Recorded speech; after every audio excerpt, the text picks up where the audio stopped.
Ya, kita beralih ke informasi berikutnya pemirsa. Dunia pendidikan tinggi kedokteran lagi-lagi tercoreng dan kali ini akibat ulah asusila. Calon dokter spesialis anestesi Universitas Padjadjaran ditangkap polisi karena melakukan kekerasan seksual terhadap keluarga pasien di Rumah Sakit Hasan Sadikin, Bandung. Modus pelaku memberi obat bius saat akan mengambil darah korban.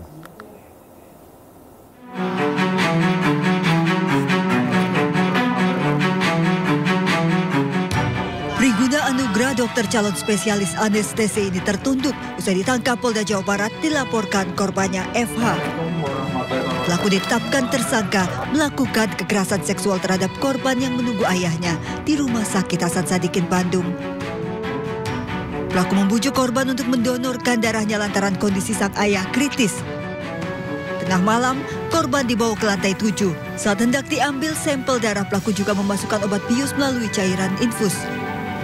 3 jam korban tak sadarkan diri, pelaku melakukan kekerasan seksual. Korban baru sadar keesokan pagi merasa nyeri alat vital dan meminta visum.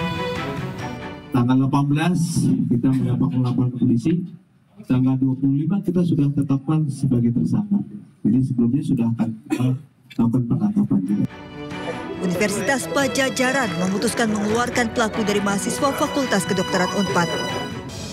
Unpad berkoordinasi untuk melakukan pendampingan terhadap korban dan memperketat pengawasan pendidikan. Dari Bandung, Jawa Barat, tim kontributor iNews melaporkan. Ya, pemirsa, Universitas Padjadjaran telah memutus studi dokter PPDS anestesi pelaku pemerkosaan keluarga pasien di Rumah Sakit Hasan Sadikin, Bandung. Unpad pastikan yang bersangkutan tak lagi tercatat sebagai mahasiswa dan tidak dapat berkegiatan di lingkungan kampus maupun rumah sakit. Yang pertama tentu Unpad dalam hal ini tentu merasa prihatin terhadap kasus ini, dan secara umum Unpad tidak akan mentolerir segala macam bentuk pelanggaran hukum dan pelanggaran norma yang ada di Padjadjaran. Kita lembaga pendidikan tentu kita tidak akan sama sekali memberikan ruang bagi terjadinya pelanggaran-pelanggaran berkait dengan apa yang dilakukan oleh mahasiswa baik di tempat kerja, di tempat praktek maupun di lingkungan Unpad secara umum. Sehingga kebijakan ke depan yang pertama tentu kami akan segera melakukan tindak lanjut dalam bentuk pembentukan studi, pemutusan studi bagi yang bersangkutan. Karena yang bersangkutan sudah terindikasi dan terbukti walaupun belum dinyatakan oleh pengadilan sudah melakukan tindak pidana. Sehingga kami akan segera mengeluarkan dan ada aturan internal di Unpad yang menyatakan bahwa setiap mahasiswa, dosen maupun karyawan yang melakukan tindakan pidana akan kami berikan sanksi.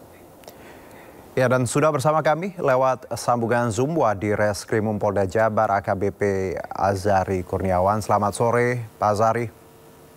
Selamat sore, Bang Juman. Terima kasih sudah bergabung bersama kami. Pak, bicara perkembangan terbaru dari kasus ini, ada laporan seperti apa, Pak Azari?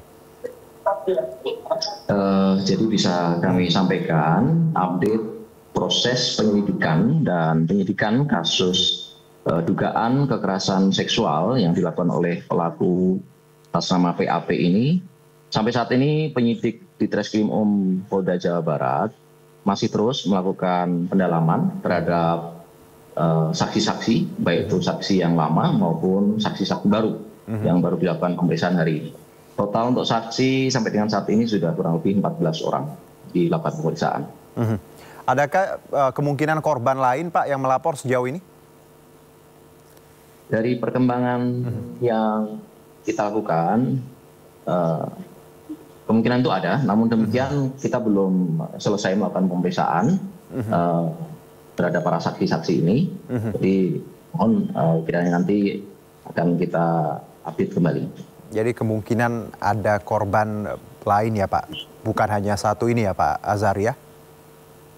Kemungkinan demikian. Baik. Kalau motif sendiri, Pak, pelaku dalam melakukan aksi, kita tahu bahwa saya baca juga bagaimana dari rilis dari pemeriksaan psikologi juga pelaku ini ada sedikit kelainan secara seksual, atau ada hal lain, Pak, kalau bicara motif yang ditemui oleh penyidik? Terkait dengan motif, dari hasil pemeriksaan kami terhadap si pelaku PAP, pengakuan dari si tersangka bahwa si tersangka ini menyukai tantangan, jadi suka terhadap tantangan, ya dengan orientasi seksualnya ya, suka tantangan demikian. pernyataan kepada penyidik pada saat dilakukan pemeriksaan demikian.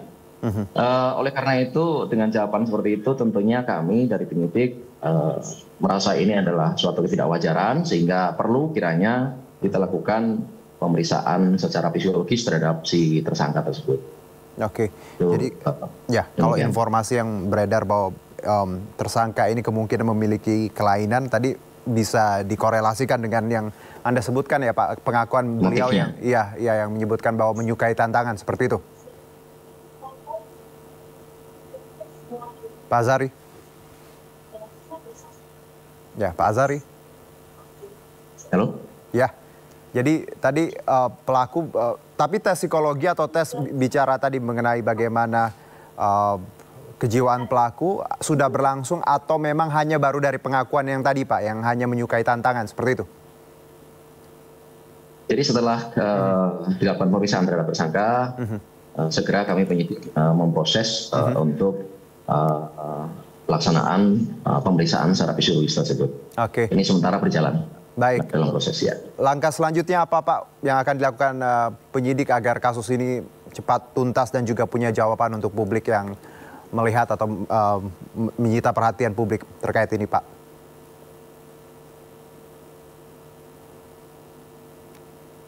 Oke, baik. Nampaknya Pak Azari. Halo. Iya. Iya. Terakhir Pak mungkin langkah apa saja yang nanti akan diambil selanjutnya Pak? Tentunya kami selain mengumpulkan setiap informasi terkait dengan ada tidaknya korban yang lain, kami juga fokus pada untuk penyelesaian terhadap kasus yang kami tangani ini, sehingga mohon doanya segera bisa kita tuntaskan dan segera kita kirimkan ke JPU. Baik. Demikian. Ya, terima kasih AKBP Azari Kurniawan, Wadir Reskrimum Polda Jabar. Selamat bertugas kembali, Pak. Imbas kasus asusila yang dilakukan calon dokter spesialis anestesi, Kementerian Kesehatan menginstruksikan untuk menghentikan sementara kegiatan PPDS Universitas Padjadjaran di lingkungan RSUP Hasan Sadikin selama 1 bulan. Sanksi serupa juga sudah pernah dikenakan terhadap PPDS anestesi di Rumah Sakit Karyadi, imbas kasus perundungan yang diduga menyebabkan kematian salah seorang mahasiswa.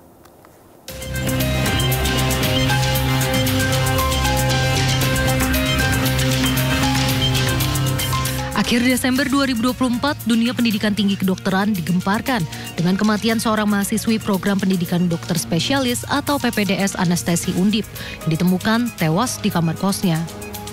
Dr. Aulia Risma Lestari ditemukan meninggal secara tidak wajar di kamar kosnya di Jalan Lempong Sari Raya, Semarang pada 12 Agustus 2024. Hasil visum Polrestabes Semarang menyatakan Dr. Aulia menyuntikkan obat penenang ke dalam tubuhnya. Korban meninggal dunia akibat overdosis obat anestesi yang biasa digunakan saat tindakan operasi. Kuat dugaan, kematian dokter asal Tegal ini bermuara pada perundungan yang diterimanya di kampus dan di rumah sakit. Pasalnya, mahasiswi Fakultas Kedokteran Undip yang tengah mengikuti pendidikan dokter spesialis di RSUP Dr. Karyadi tersebut sempat menulis keluh kesahnya di jurnal harian dan sempat mengirimkan pesan suara kepada ayahnya. Kementerian Kesehatan pun mengungkap dugaan pemerasan oleh senior PPDS Fakultas Kedokteran Universitas Diponegoro terhadap Dr. Aulia Risma Lestari. Permintaan uang berkisar antara 20 hingga 40 juta rupiah per bulan. Hasil investigasi Kemenkes ini telah diterima Polda Jawa Tengah untuk diperiksa lebih lanjut. Sementara itu, Menteri Kesehatan Budi Gunadi Sadikin membeberkan praktik perundungan di lingkungan PPDS sudah terjadi puluhan tahun dan harus segera dihentikan. Selain perundungan, Menkes juga mengungkap adanya dugaan pelecehan seksual. Ini sudah puluhan tahun tidak pernah bisa diselesaikan secara tuntas karena memang kurang komitmen dari para stakeholder. Jadi tidak benar bahwa perundungan itu dipakai sebagai alasan untuk menciptakan tenaga-tenaga yang tangguh. Dan perundungan ini kan sudah keterlaluan. Itu benar-benar dirundung secara fisik dan mental. Kemudian ada sexual harassment juga, diminta uang juga. Ya, menurut saya sudah keterlaluan. Dan puncaknya pada saat kemarin akhirnya ada yang tidak tahan, kemudian akibatnya meninggal, ayahnya juga meninggal. Menurut saya ini sudah Imbas dari kasus ini, program pendidikan dokter spesialis anestesi di Rumah Sakit Karyadi dibekukan sementara sejak Agustus 2024. Tak hanya itu, aktivitas uji klinis dokter spesialis onkologi Yan Wisnu Prajoko yang merupakan Dekan Fakultas Kedokteran Undip di RSUP Dr. Karyadi Semarang juga dihentikan untuk sementara. Hal ini tertuang dalam surat tertanggal 28 Agustus 2024. Penghentian uji klinis Dr. Yan Wisnu Prajoko menindaklanjuti surat Ditjen Pelayanan Kesehatan berkaitan dengan kasus perundungan pada mahasiswi PPDS. Penghentian tersebut dilakukan untuk menghindari konflik kepentingan. Sanksi serupa juga diberikan kepada RSUP Hasan Sadikin akibat kasus pemerkosaan yang terjadi belum lama ini. 9 April 2025, Kementerian Kesehatan menginstruksikan RSUP Hasan Sadikin untuk menghentikan sementara kegiatan program pendidikan dokter spesialis atau PPDS, anestesiologi dan terapi insentif Fakultas Kedokteran Universitas Padjadjaran. Langkah ini diambil untuk mengevaluasi dan melakukan perbaikan pengawasan serta tata kelola setelah adanya tindak pidana kekerasan seksual yang diduga dilakukan oleh dokter calon spesialis anestesi Priguna Anugrah.